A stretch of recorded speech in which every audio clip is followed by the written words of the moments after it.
So welcome to part 3. This is where I take a look at the macro outlook. Just remember, this is just purely my sort of macro outlook. It's what I think is happening and potentially going to happen.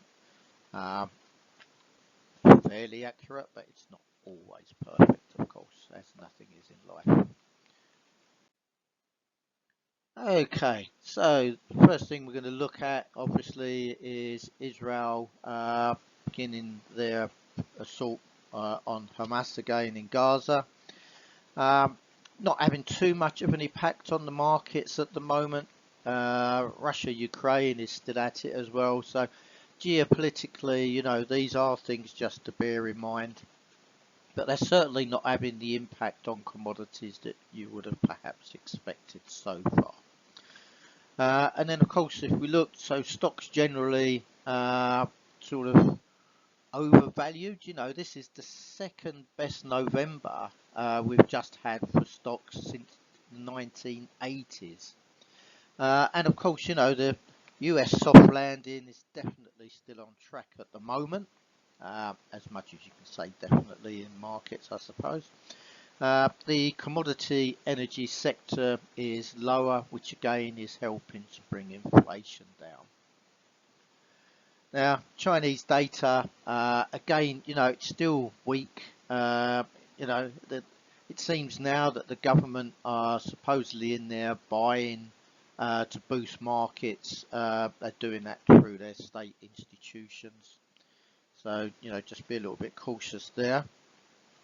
Now, as we go through December, the month, you know, the volumes are just going to start to drop off, and that generally increases volatility. So, you know, just think about that. So, I got this thing I call the 3 V's, which is volume versus volatility. So, as the volatility increases, I reduce the size of my trades that I put on. And that means I can have a wider stop loss, but without increasing the potential loss. So just bear that in mind. And then, of course, you know, when we look at the S&P so far, it's up 19% this year. And, you know, with higher rates, you know, that actually seem to be benefiting, you know, the Titan companies just because of the hordes of cash that they're actually holding on to. And of course, now they're actually getting a decent return on that. And although stocks are higher, you know, personally, I just still favour my strategy of holding more in treasuries rather than so much in stocks. However, that said, you know, we're coming up to the end of the year. Expectations of rate cuts early in 24, I just think are a little bit premature. More so for the Fed. ECB may panic if they see the potential for the recession sort of growing, the risk of it, and maybe a little bit deeper than they would allow for. So, you know, there is that potential for a cut sometime before the middle of next year from them. You know, they're likely to blink first. I think the US can afford to wait a bit later. However, you know, it's election year in the US, so again, you know, the Fed is independent. However, you know, I could potentially see them cutting rates once or twice before the election, if the data allows them to. And of course, you know, the oil market is just, you know, OPEC Plus have tried to boost prices. They've tried to reduce supply this year, but it hasn't really reaped the rewards that they were looking for. But again, many of those countries now feel that probably the price is okay for them. They certainly don't want to see it much lower, but again, they need the revenue, so that I can't see them willingly wanting to cut production anymore. But the Saudis, it's a little bit different, you know. They bring it out the ground very cheaply, so they can afford the lower prices, but they've got a higher profit margin. Interestingly, sort of in the oil market, there's a lot of algo activity. For the first time, it seems to have crept above 50%, but that's only based on internal modelling from CTAs. And you know, the US for me has easily outperformed pretty much the rest of the world. I would say one of the other countries that's put in a good performance this year is actually India, which has been a bit under the radar. And certainly outperformed China. And, you know, I expect that probably to continue next year as well. And of course, I think sort of the biggest difference that's really kept sort of the US economy moving forward this year has been all of that stimulus that they did over COVID, all those trillions of dollars. You know, it sort of really sort of buoyed the American households, the whole economy. And, you know, obviously it depends at what level. If you're the higher earners, then you're really still enjoying that. If you're in the sort of the low to perhaps even mid-income, probably not so much with obviously all the inflation that's taken on. So given economic conditions, I do expect China to be weaker again next year in comparison. Again, you know, they depend so much on sort of international exports. So if the demand is not there for Chinese goods, then it makes it much harder for them domestically as well. And they do have a high unemployment level amongst the young as well. So I think next year the US will easily outpace the Chinese again. So, as I keep mentioning, there are elections next year. There's quite a few actually.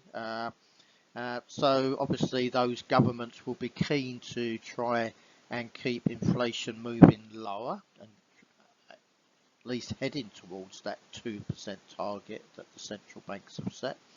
And of course, any cuts that they can manage in interest rates would potentially be beneficial for their re-election chances. You know, probably the unemployment I could see still creeping up, but the biggest probably concern, and I think it may become a key factor of next year, are the debt levels. I know I've mentioned this before, but I do see this, you know, as sort of the attention maybe starts to move away from inflation, move away from interest rates. This is an area where I do see problems, especially because, you know, a lot of those fixed parts of mortgages or loans will be coming to an end over 2024, 2025. And of course, those repayments will jump quite a lot.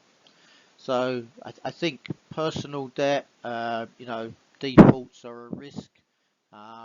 You know, they're going to be around personal loans, mortgages, auto loans, so lots of different areas there.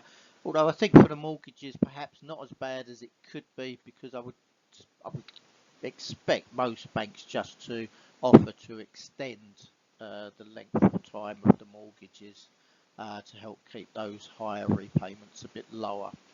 But then there's corporate debt as well. You know, okay, that's not going to impact the Titans because they're just so cash rich.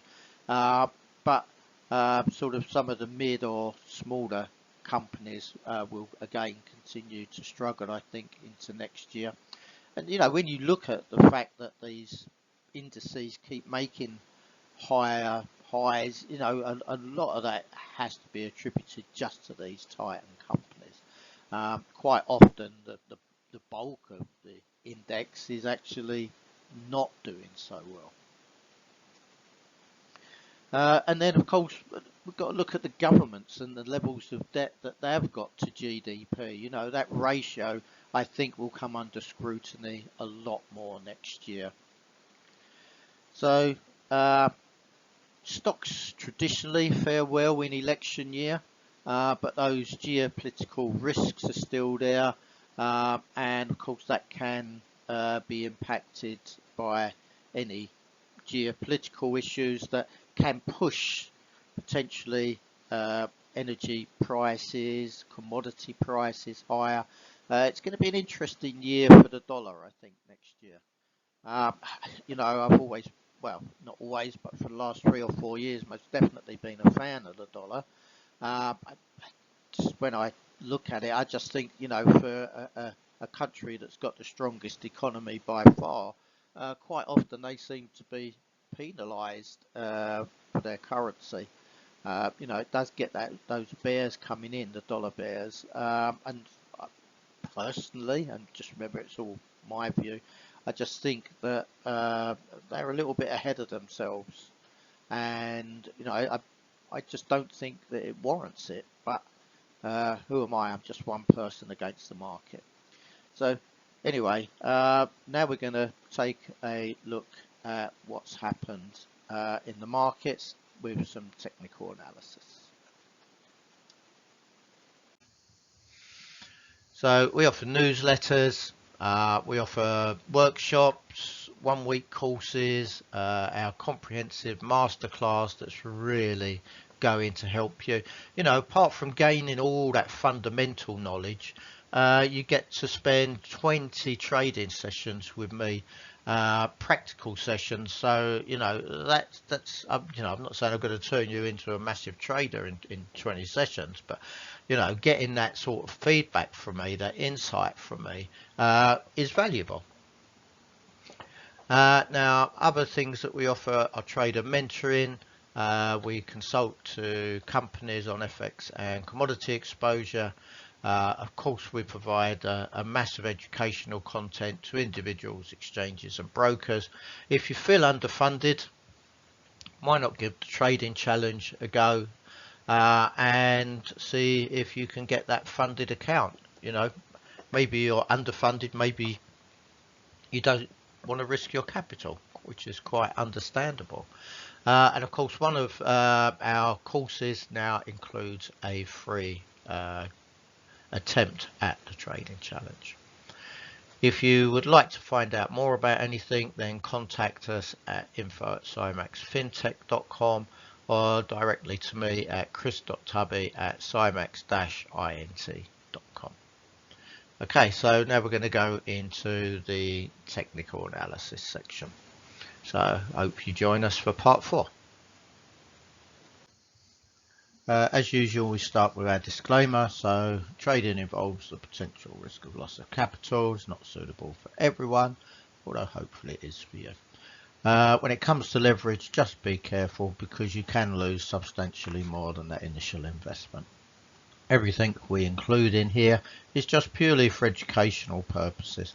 We're not trying to provide you with advice. We're just trying to help you prepare, understand the markets better, to help you make better decisions. But of course, if you are looking to invest or trade, that has to be your decision.